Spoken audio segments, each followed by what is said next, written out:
Alright. Crusader Kings 2. Now, I've already tried to do a Let's Play for Crusader Kings 2, but I did it with my Windows 10 machine. Or not the Windows 10 machine, I did it with like the old video card. Basically, the one I had before this, and I basically was having difficulties trying to get this game to run with it. I've basically done a full playthrough from like the earliest years to like the end of the game without any failure of the game, so there's an improvement basically with the new card. And before the music jumps up, we're just gonna do this. Because then it goes loud. Alright, well, excuse me. So, Crusader Kings 2. What can I say about this game? This is actually a game I play quite a bit. And I have most, but not all, the DLCs. The DLCs I don't have include a bit of like the Viking metal music and some portraits, but those are sort of like superficial in many ways, so I'm not going to worry about them too much. For the most part, well, Crusader Kings 2 is basically a strategy game that takes over, course in history. You can start like different ports in history and then basically take control of like a ruler, basically a county, a duchy, or a kingdom, or even an empire. And you're basically just trying to forge your path into the world, basically, gaining prestige and piety and land and all that. So, I'll note that there's been like a few changes with like the game since I last played, but I don't feel like explaining to you what they are. I'm just going to jump into the game and go from there. And I think what I'm going to do, I note that, by the way, that this game basically covers a huge expanse of time. It goes like as early as 769 all the way to, I believe, is 1452 or 1453. I'll note that I could play a game from start to finish all the way, but that'd probably take like hundreds of episodes to do. And I feel it'd probably be better to try and explore around with the different races, kind of like what I was going to do with like the other playlist I was going to, I basically had. But basically what I'm going to do, I'm going to basically start different ages in the game. Probably I'll start 5 times, like the early Middle Ages here, the Viking Age, the High Middle Ages, etc., just to try and show you different portraits of the game. Anyhow, I'm going to jump in here with the early Middle Ages. I'll note that for the early Middle Ages, I've basically been playing recently Krishna. So this guy is basically the Indian ruler. I don't think I'll play for this specific start of my Let's Play list, but basically I'll note that this guy is down here. He's like the recommended India ruler that you can basically play down here.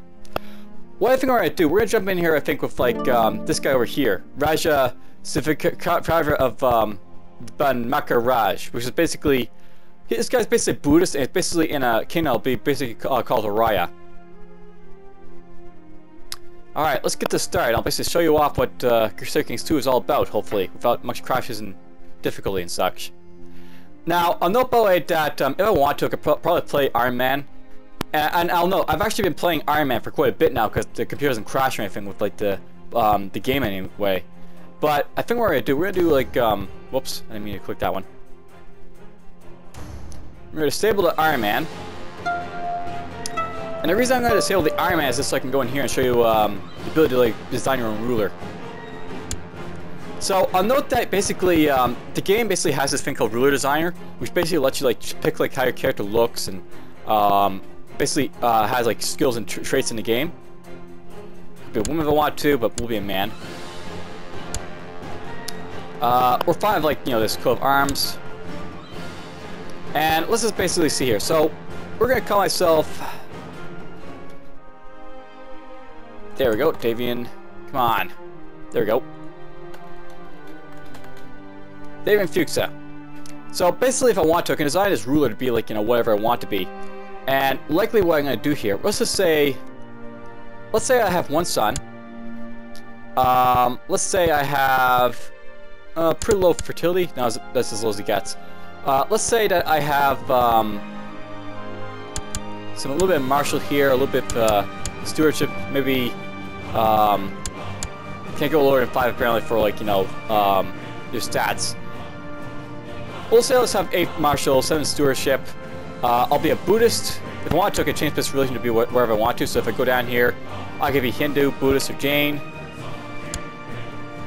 They all have like their different abilities, basically the different religions that you might pick for the Indian rulers. let's say for an education that, let's see here. Maybe I'll say I'm a brilliant strategist. No, we'll say a skilled tactician. And we'll say that I have, let's see here. Let's say I'm wounded, perhaps. That's always fun.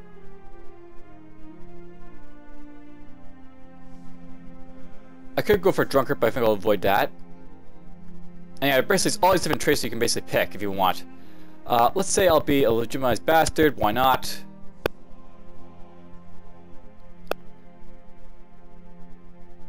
Let's say I'm ugly, but I'm quick. So I mean, I'm just sort of randomly going through this list here, and these are like all like different traits that your characters can basically get in the game. So if I want to, it could be like a duelist. I could be a hunter. And you'll note by the way that you have like this like sort of age thing up here. Basically, as you basically pick up these traits, you basically increase your age of your character up to like a max of 50. So you want to basically, you know, sort of balance out what you're basically getting here.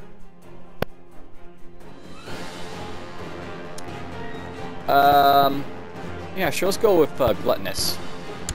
I don't mind being glutton. It could be slothful too, but I don't think I'll take that one. Deceitful. Sure, we'll be deceitful. Sure, I'll be shy. There's how I can get my Lord in 5. Let's say I'm arbitrary.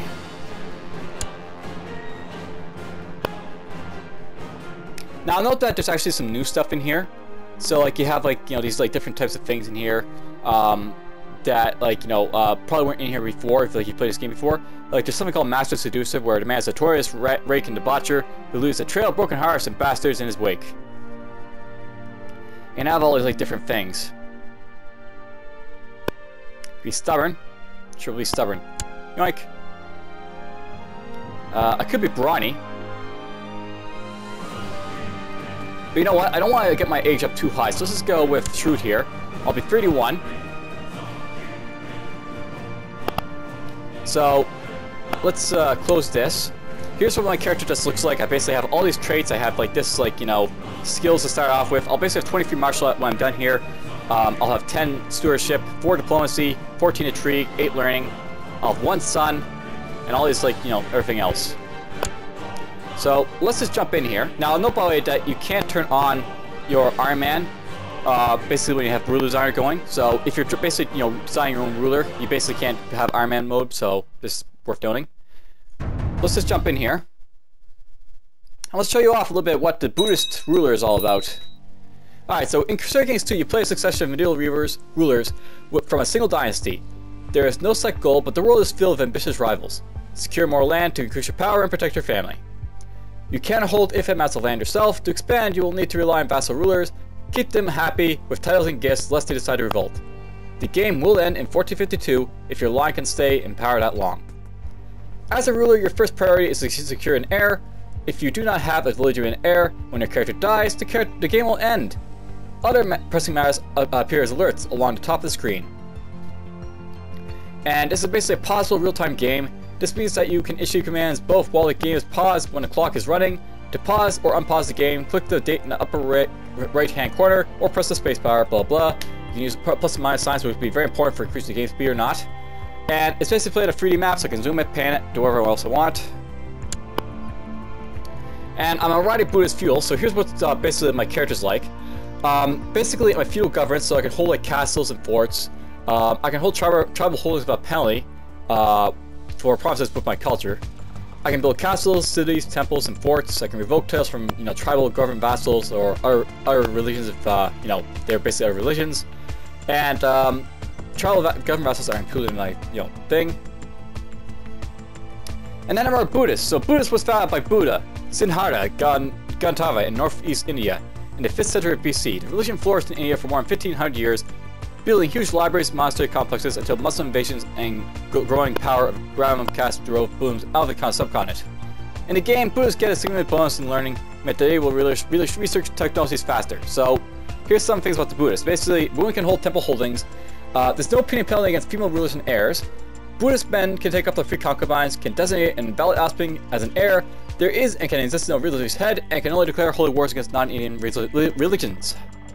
So I'll note that of these, like, you know, basically these religions, you basically have like the Hindu, the Buddhist, and like the Jains, and they're like, you know, different religions in India at this time, and I think, you know, still pretty much are. I'll note that of like the you know, the different religions in India, the Hindus are basically the most dangerous because they basically are like the more offensive oriented. The Buddhists are basically, you know, the more balanced, I guess we'll say, and the Jains are most offensive. Now, I'll note that there's a little bit of new music because there's lots of new music in the game. And I didn't buy all of it, but I did buy some of it. Alright, so let's pick an ambition here. Or a focus, rather. So, this is stuff like that's probably new if you probably haven't played the game for, you know, a while now. Essentially, you have like these things called focuses, and they basically decide what your character's focus is going to be like in ruling the realm. So basically, you could be like, you know, a war focused like individual, and you'll be more focused on, like, you know, increase your war abilities. You could be more family-oriented and basically be more focused on, you know, making a family. You could be a seduction specialist and just trying to leave bastards in your wake, etc., etc. For start, what I'm going to do, we're going to go for war. I'll note that once I do that, it's basically going to, I think, increase this up by 3 at some point. Because you basically have 3 extra marshals from this. Now, for ambition, let's say for my first ambition. Now, note by the way that Buddhists, they basically have this like option here where they can basically try and get rid of like negative traits. So I got gluttony down here. So if I want to, I can try and get rid of gluttony. And this is actually something that's unique to Buddhists. They can actually get rid of bad traits if they have them. I think we're gonna do though. I think we're gonna go.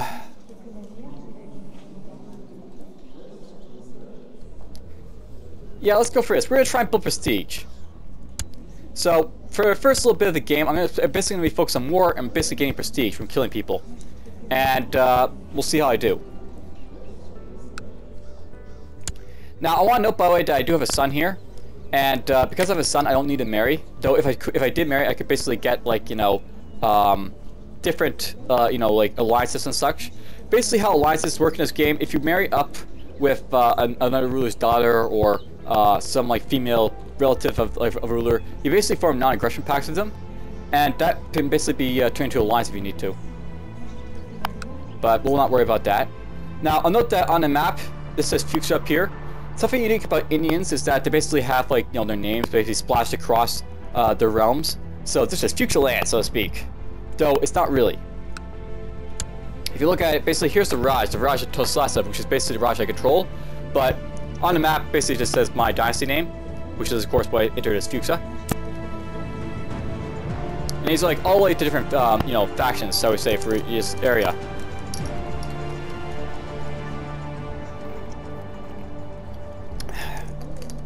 And yes, and no. I know people don't like me drinking water, but whatever.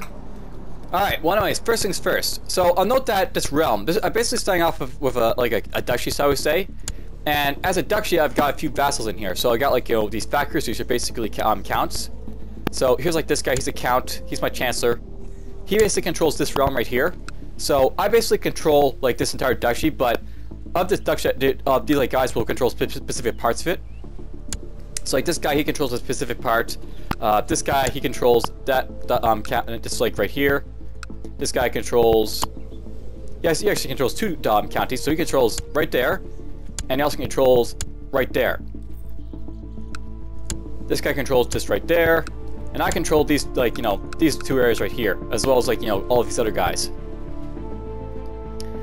And I think the first thing I really want to do, I probably want to go after this guy because he's basically got parts of a duchy that I could basically form if I went after him. And he's also part of his kingdom that could basically form Mauritius. So I'll note that for like this, like, you know, this character, I'll say my goal will just be to try and form the king of Mauritius. And if I can do that before, you know, whenever the Viking Age basically starts, I think the Vikings start like 867. I'll basically try to play, like, you know, 100 years to that point, and if I can do it, great. If I can't, well, we'll just jump into the Vikings. Because, yeah, I'm going to jump into the Vikings again, but I'll do something a little bit different than last time. Alright, well anyways, I'll note that by the way you have like, these like, holdings. I basically start off with like this like here, and this right here, these like, 2 little forts, or castles rather. I have a couple stables built in them. Basically, at this point, India isn't very well developed. There's basically people have like stables all over the place. No one's really, well developed. If I go over here to like Byzantium over here, these guys have like, actually built cities to start off with. And I think the guys over here too do as well somewhat. So Rome has a little bit of stuff, or maybe not. Well, okay. Well, I guess it's just Byzantium in the early beginning that has like their stuff. Everyone else is just weak. I'll note that in the game, basically, I'll just sort of like just do a scroll around and like show off the place. So I'll note that at this point, the game developers have basically included like India and Mongolia. So this is like bits of Mongolia up here, and here's like the Uyghur dynasty. They're basically they're basically nomadic. And like they'll like run around like doing nomadic things eventually. Eventually, at some point, you'll see Genghis Khan form, and he'll start parading around. So here's what Europe looks like. I'll note that at this point, the age I'm basically starting in, you have like this guy over here, and I want to note that this guy, King Karl. For those who don't know history, King Karl is basically the guy who was eventually called Charlemagne, and he basically formed the Holy Roman Empire. Maybe he might do that, maybe he won't, we'll see. For like the Arabians, or like not the Arabians, the Muslims, there's basically these guys down here. We've got like this dynasty, the Umayyad Sultanate. Basically, this is like the time where like the Muslims are like invading Spain. So basically, a lot of Spain is already owned by the Muslims. Over here we've got the Abbasid Sultanate. They're basically the Arabian Empire. Arabian. So yes, I'll note that in this game there's basically two big powers, shall we say. They have to basically worry about if you're very close to. And there's those like this guy, the Abbasids, and the Byzantium. If you're not next to them, there's some other minor powers like the Umayyads here you have to worry about. King Karl will be kind of worrisome, perhaps. Some other guys might be worrisome. These guys over here kind of worrisome too in the Indian subcontinent, but that's only if you're playing Indian. I'm not really next to them just yet, so we're fine for now. Alright, let's see here. Do I have anything? So I'll note that, by the way, I can declare war on people. And there's basically different types of wars like Indians can basically declare on their Indian, like, basically brethren, I guess we'll say. At the start, I'm gonna like do subjugation wars, which is basically stuff I can spend like 500 karma. And karma is basically your religious score. So if I want to, I can subjugate like, same cultured neighbors like this guy. That could let me take all his land, or I could try and just pick a tributary of him. I think what we're going to do right now.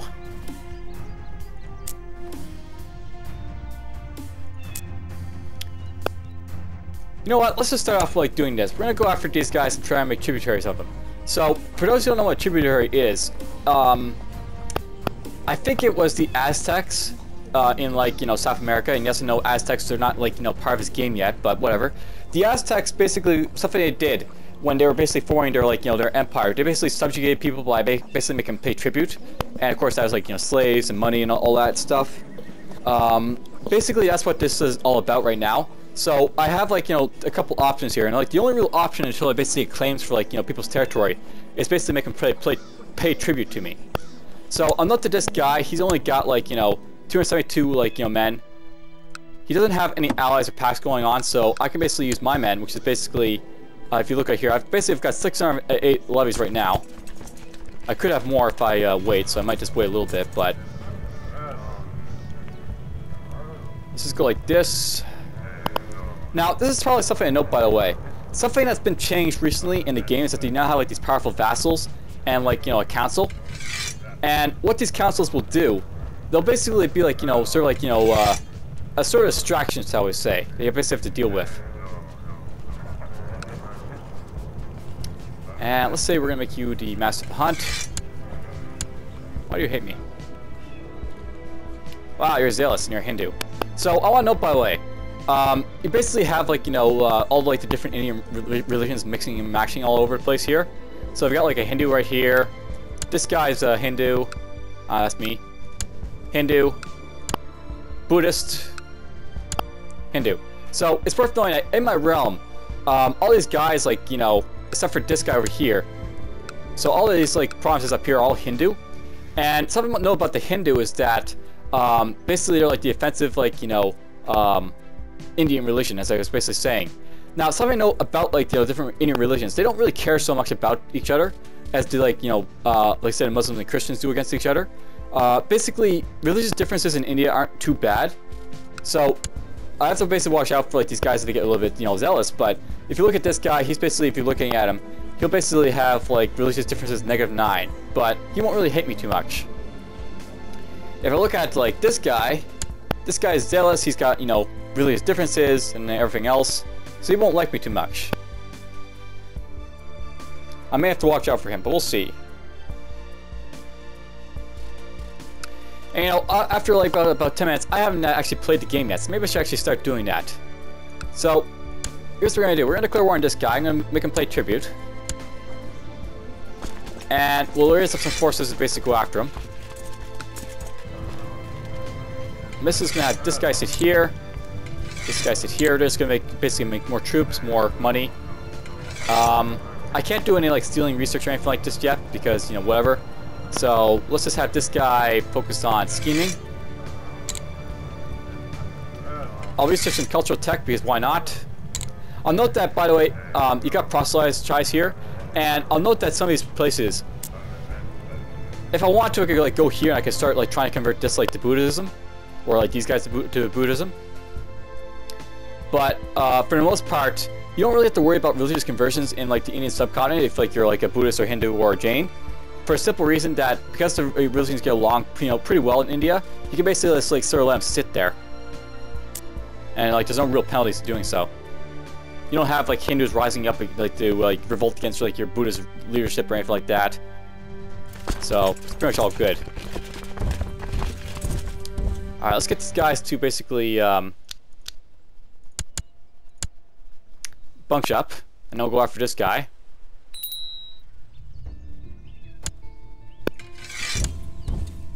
Now he's going to come here, which is just fine for me. What I'm going to do with this guy, we're just going to march over to his capital, or his county rather. And what I'm going to do, we're just going to try to invade Munda.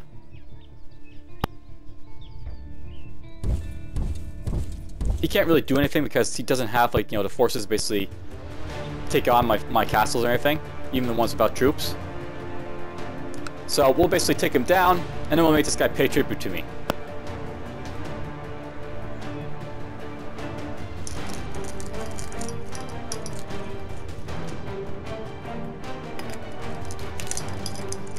Alright, I should probably check out what's going on here. So, stuff I know about this game is that you have factions that can sometimes form. So you got like this guys, and they're basically trying to raise factions, which basically change laws or oust me from power or stuff. In this case, this guy just wants to increase council power. So you're basically in this game, what they've done with the game, you basically have to worry about your vassals basically saying, I want to have more power, shall we say, at given times of the game. So right now these guys just want to basically increase the council power. So I'm not that. Right now, there's no power. It's basically an absolute Raj. Basically, I have all the power in the game right now, and these guys want to take some of it for themselves. So that's what this faction up here is basically all about.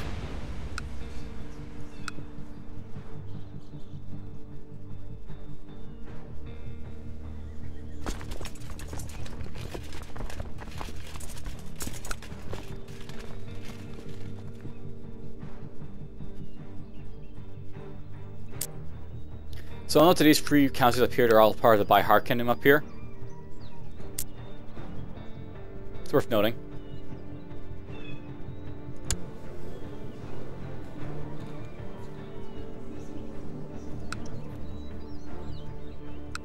Alright, now I basically have taken this guy's castle almost. And yeah, there's this thing popping. Basically, we want more power! Okay. So you can hear a scepter, you know, not a scepter. What this basically does, these guys now have empowered, you know, power. So I basically can't have as big a dependency, but whatever. These guys basically, you know, whatever.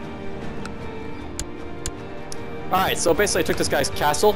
That's all he's holding, so that's basically all he has. So we can just go here, offer peace. This will basically make this guy, basically start paying me is what he's going to do. Now, what this basically means, this guy's basically going to pay tribute to me, so I think what it means, 40% of this guy's income is now going to go to me. So that's what it all basically means. He can also be called in as like a sort of like, you know, military vassal too, if I need to. I can show it off in a little bit. So before I forget, something I can do.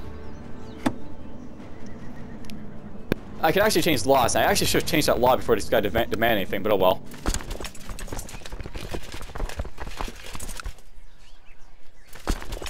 Well, whatever, we'll show it later.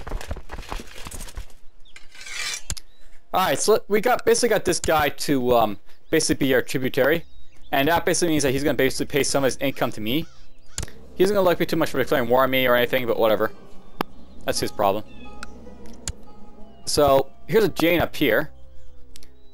Let's go after the Jane. We're going to hit him with... Damn, I can't make him pay tribute. He's too far away. Alright, so I can't make guys that are too far away pay tribute, so... That'd be the next guy I can go after, I guess. Alright, once I get a few more troops up, I might go after these guys over here. What about you? I can go after this guy. So let's make this guy play tribute.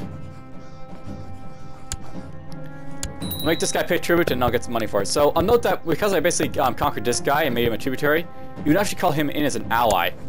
So you basically make him come with you. And do what you can. So here he comes. There's his troops that he's going to basically provide, because I basically... I don't know why he has so little troops. Maybe because I conquered him?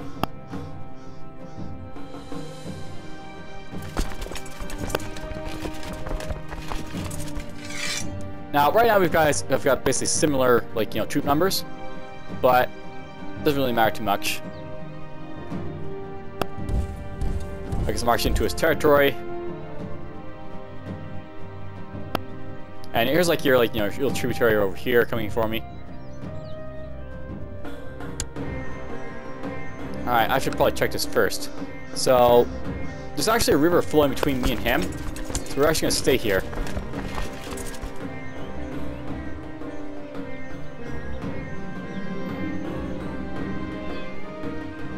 Alright, so this is one bad thing about being wounded, you can sometimes get ill.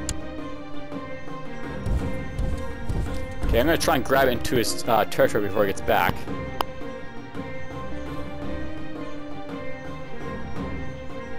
Alright, looks like he's not going to let me get through here, so let's just go over here to Nanapur. I'll march in through,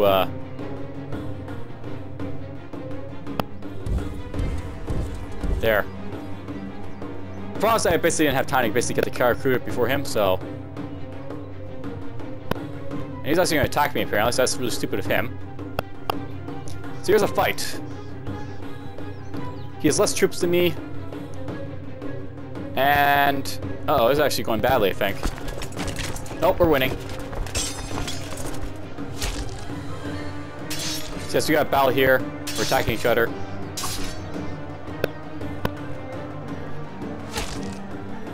So there we go. We get some change in war score. We get some like prestige, some military technology points.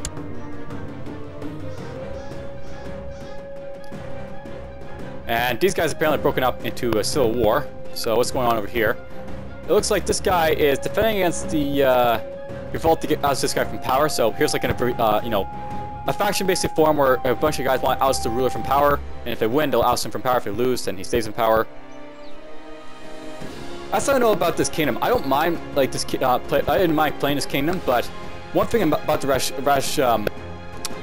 Rashtrakutas is that when I was playing them, I found that their like kingdom was always having like these like internal problems. So it's like you want one internal episode of another. So I really didn't want to like start off with that for my sort of let's play. So that's why I chose Buddhist over here.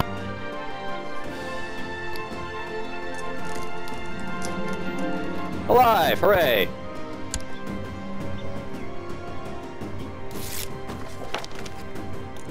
Excellent. So, this guy basically is letting me know that he's now got more reinforcements, which is really great for me.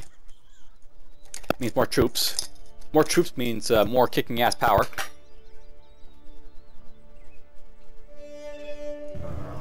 Alright, I think at this point we're going to start fabricating a claim over here. So I'll note that one of the main ways you can basically get more territory is basically to fabricate claims on like other people. And when you basically fabricate them, you can basically go after them. I started holding off a little bit until like, you know, I had a little money and more, you know, troops and such before pissing off people, but whatever. We're going to start pissing off this guy now. And I'll note that this guy basically wants to have like, you know, the Fincans I basically have because he basically owns this Raj. So we'll want to take him out basically for, you know, partly for that reason. This guy hates me, so I want to take his stuff. If he hates me, I want to go after him first.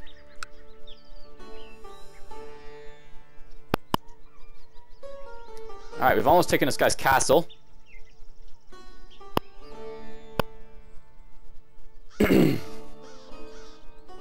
Very, very slow process.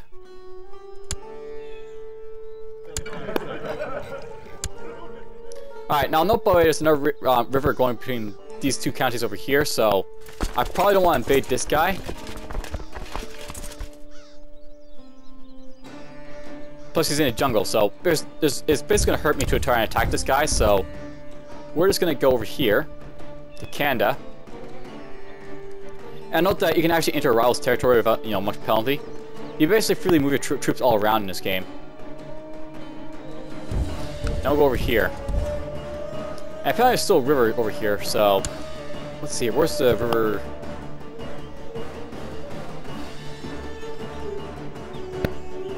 I need to go in Annapurna to attack this guy. So let's just do that. He's basically going to have a bit of a defensive bonus where he is right now, so you know what? We're actually going to do this as well. We're going to have some of our vassals' troops. So I don't usually try and use vassal troops very much because of the fact that when you basically use these guys' troops, your vassals get upset. And actually, I've already won this battle. I don't even need to fight him. Alright, there we go. This guy's now paying tribute.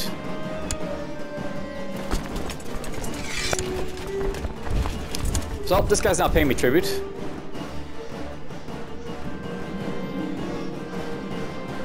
So, sometimes you'll basically have these like little events pop up. So, one cynical comment after another.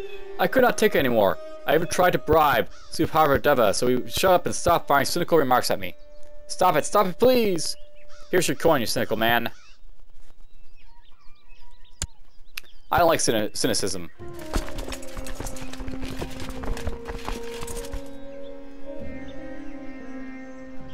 Alright, well anyways. I can probably go after this guy now.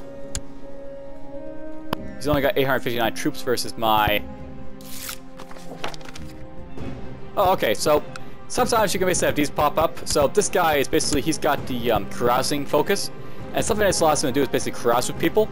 So he wants to invite me to carouse with him, so of course I can come. We'll basically carouse with him a little bit.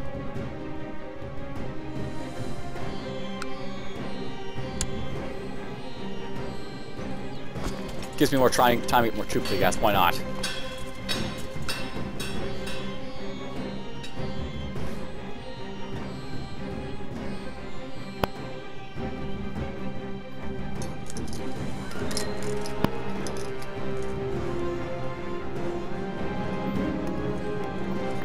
The Falconeer is expecting me when new hunting orders arrived and waiting me at my instructions. Alright, so just tell him I'm busy, I need to go hunting right now, or it's bigger than chicken. Well, I'm going out for prestige, so let's just keep doing that. More prestige.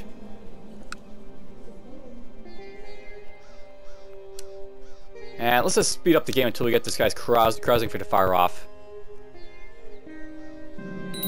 So, you've arrived at the private rooms of Fakir, Simon Bitta. There's plenty of food and drink here, and moves are silently merry. You're looking forward to this. Alright. And we'll build a commander. So I'll note that you have these commanders like in these like certain minor tiles thing over here. Commanders are basically like the people that you can basically use to basically fight your wars. Like lead your like, you know, armies in battle. But whatever, so let's basically select one. I'll try and like show off what commanders all about later on. There's a lot of stuff that, I'm not going to show you, like, be able to cover, because this game is very vast. So, yeah, there'll be some explanations, hopefully, from, time and again, but whatever. Nice, prestige. You won't basically get all of, like, the workings of the game all at once. Oh, no. So this guy's no longer a Marshal for me. He basically died. And you're no better. Of course. So yeah, I'll note that because this guy's not on the council, he basically wants to be on the council because he's a powerful vassal. So what you need to do now is basically put him on the council. But before I do, we've got that. Why not? Let's put him right there. Marshal for him. And we'll award him the Master of Hunt. Hopefully he'll like me quickly enough. Get back to train troops.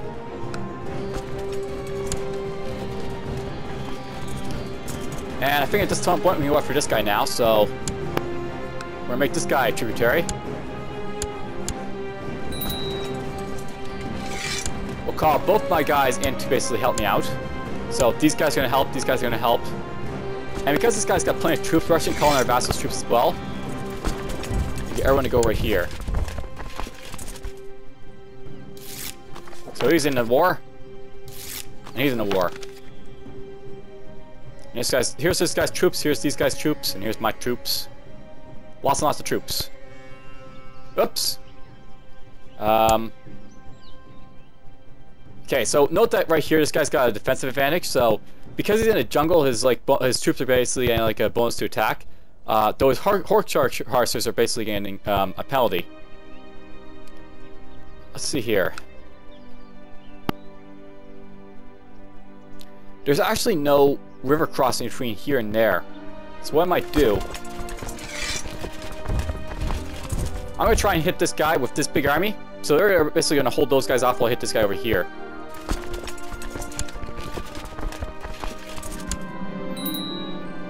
Oops. So we got another faction put form. We got basically the increased power faction again. Fun. Though this time around they don't have as many men because I've actually, had some guys train up finally.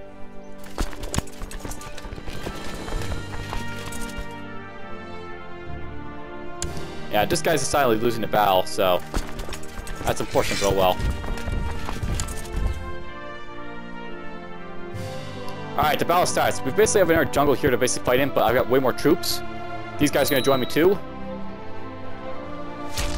So, really no chance to basically win this battle for him. Alright, so there's my prestige and other stuff. He's going to go after me over here, apparently. So, I'll note, by the way, that you basically have like my vassals' levies raised here, and they don't like it too much. So, basically, I'm going to have a penalty while I have it raised. I want to be very careful of. Okay, he's going to reach on the 5th of February. I'm going to reach him on the 3rd. So, let's take this guy on. Oops, he's going backwards.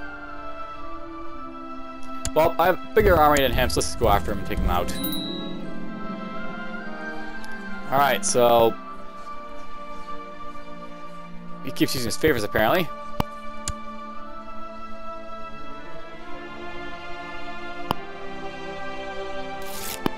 Hey, look at that. So, my liege, my work in Kalagangar seems to have come to fruition. By bribing, cajoling, storing, threatening, and forging documents, I have managed to fabricate a claim on Fakina of Kalangar, presently held by Rajan Darverma of Kalinga Gardaraj. I leave it up to you whether you use it or not. So, basically, what's happened here, this guy's basically forged a claim on this area right here. And if I want to, I can use this basically get a claim to attack this guy for his land. And we're going to do that. And you're just going to move over to start fabricating right there.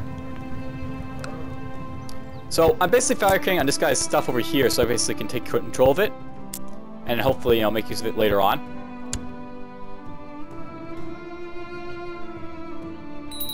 Alright, we crushed that guy's army there. And apparently we have enough for technology research, so let's go for heavy infantry for now. And I think we're going to do at this point, we're just going to have my Vassal's troops stand down while I send these guys off to start conquering this guy's realm.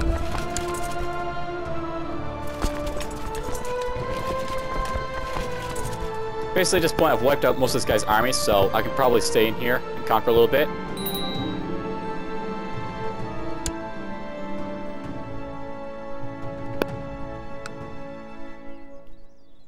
Alright, here we go. I'll note, by the way, if I want to, I can actually assault holdings to try and take them quicker, but that usually results in a lot of loss of men, so I'm basically avoiding doing that.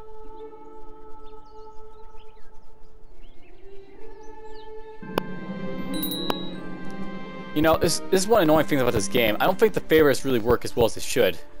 This guy keeps asking this guy to join him, but I guess he keeps exiting or something. Or maybe he just keeps forming the faction over and over again.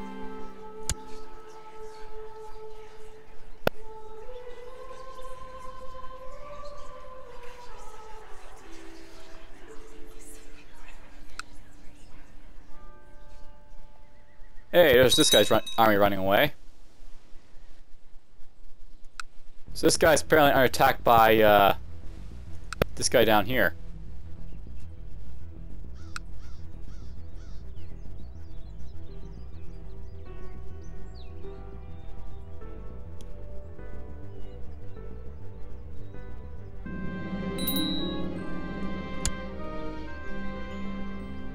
Eventually, that guy will hopefully stop making that faction over and over again. It's slightly annoying.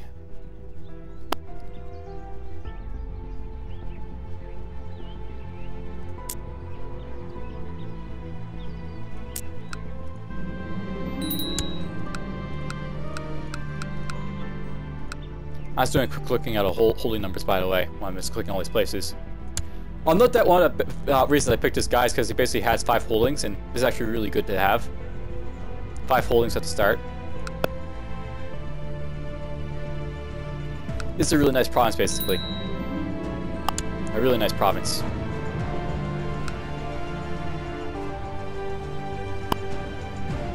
Now, I'll note that this guy over here has almost conquered my castle.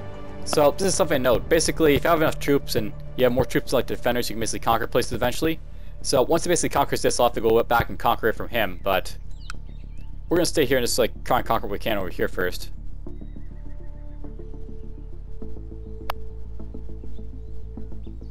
So, there goes my castle. And he apparently has enough troops to go after my city, too. Unfortunate.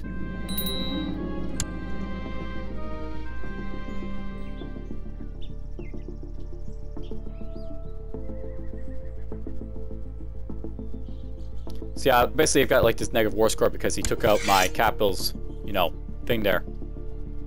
Oh, he holds my son prisoner. So he basically captured my son.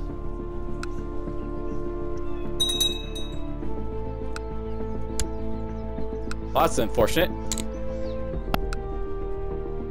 The good news though is that he basically failed to. Oh, he did take that. Odd. Well, I'm going to basically reconquer that territory and make up for the fact that he captured my son. I kind of need my son for, you know, dynasty continuation reasons. But whatever. That's something that we basically have to worry about. When they basically capture provinces, they can capture like people in the castles. So he captured my son who was in the holding.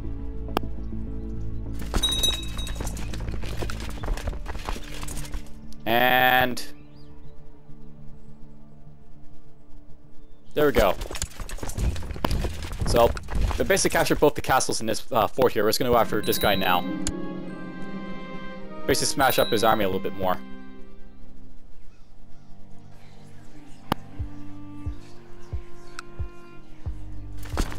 How dare you smash my son, or the fort. Son too, but I'll you know, curse him for taking my fort more so.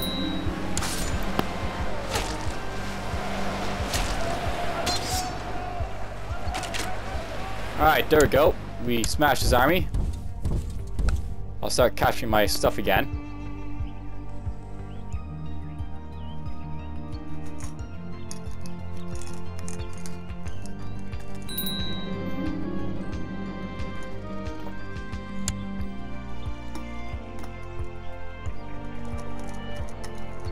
So despite the fact that I hold my son prisoner, I'm still basically doing quite well.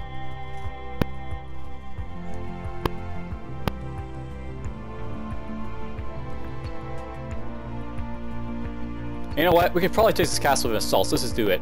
Boom.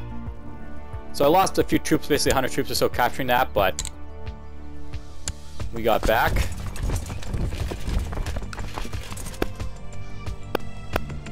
And there's actually not enough troops for him to basically take back his castle, so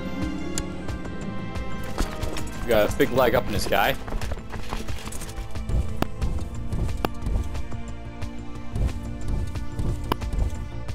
We're just gonna chase this guy down, smash him again.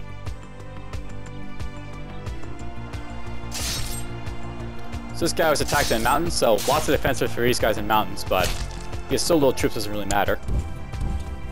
We'll smash his troops and just, you know, continue on to capture the rest of them.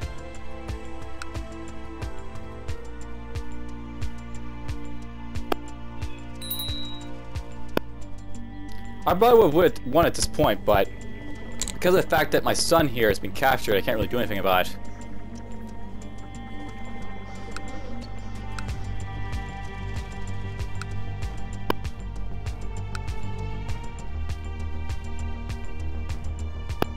And our commander died, apparently.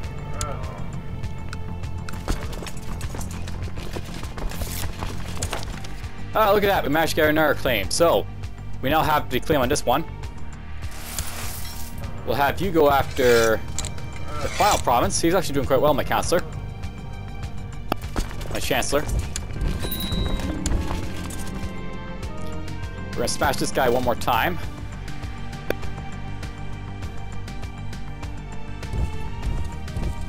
Yeah, at this point I don't really care if he's like, you know, across the river. We're just going to smash him because he's so much weaker than me at this point.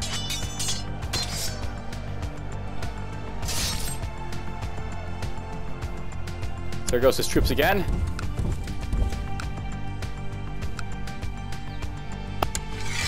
Now, I'll note that at some point, basically, as you see there, war score is capped at 75%. So, at a certain point, you can only you basically can't gain more war score from like winning battles, and you basically have to like resort to like capturing provinces and stuff like that. So, at this point, I basically have to start capturing the rest of this guy's land. Oh, what happened?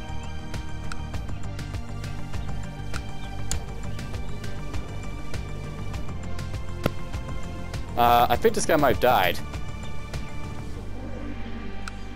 Or maybe he got ousted from power.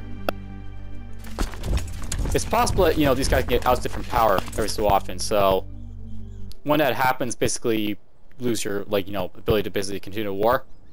So, war ended. Now I have to go after this guy, I guess.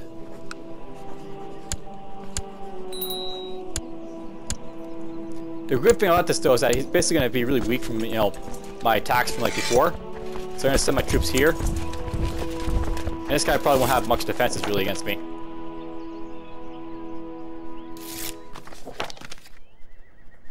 He's only got, you know, this many troops. And I'm just going to attack him right from the start here because he doesn't have the morale to fight me, so...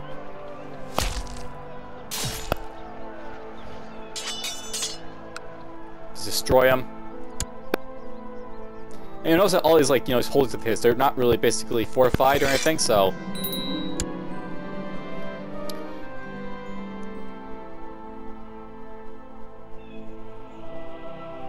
He basically doesn't have the ability to basically fight me off really well.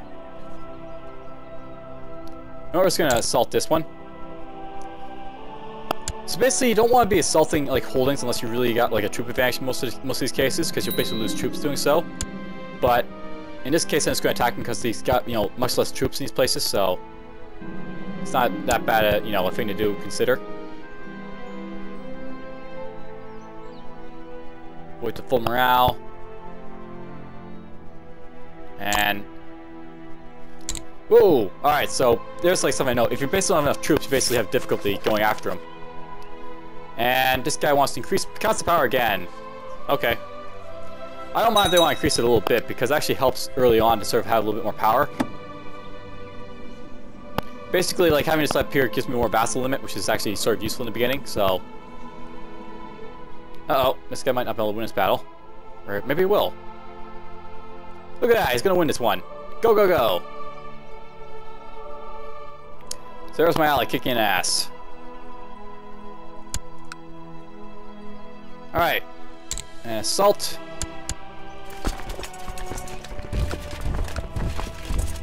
Let's go after this guy's holding up here, I guess.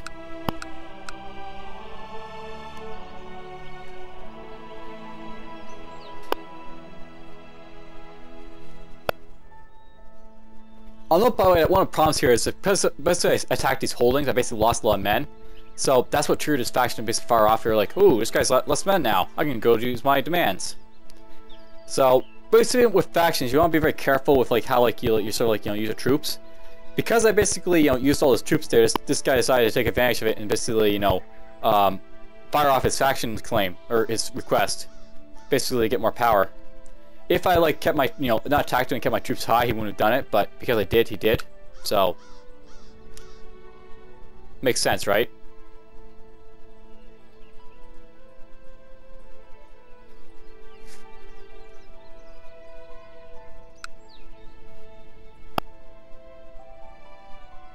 Not enough troops to fight me. He's doing pretty well, this guy. He might want to run away, though.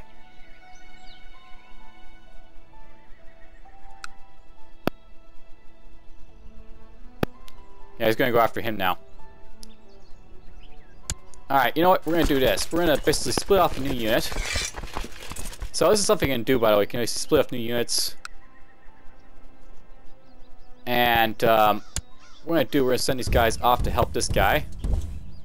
So basically this is going to, you know, cause this guy not to want to attack me because, you know, there's too much troops in each flank. And I don't have enough troops to basically take this guy's castle over here, so that's unfortunate.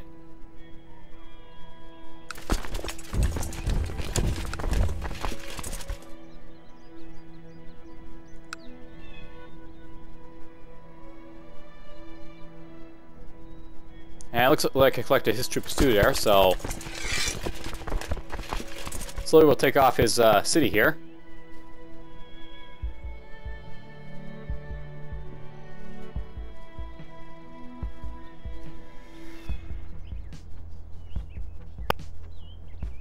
Alright, that's working pretty well. We'll smash off his army here one more time.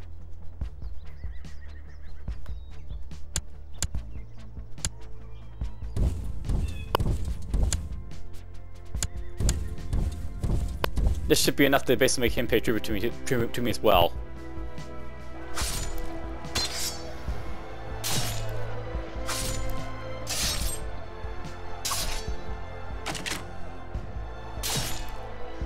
And there we go.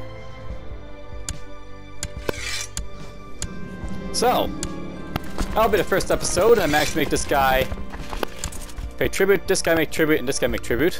Now this guy's apparently in a holy war, or not a holy war, he's basically in a revolt to be ousted from power. I figure I want to actually join this guy's war if he needs to, or maybe not. Oh well. So, that'll be basically the first episode. I basically went in here, made this guy pay tribute to me, this guy pay tribute to me, and also make this guy down here.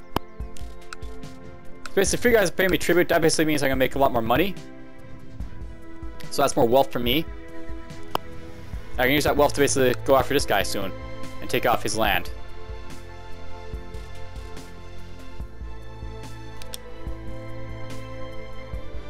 Alright, anyways, I'll basically save the game here, I guess. Let's call this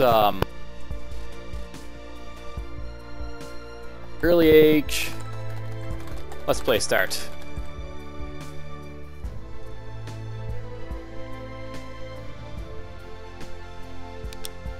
And I'll basically see you guys in the next one, where we basically see how far I get with like this Indian ruler, and where I basically form the kingdom of Arussia or not.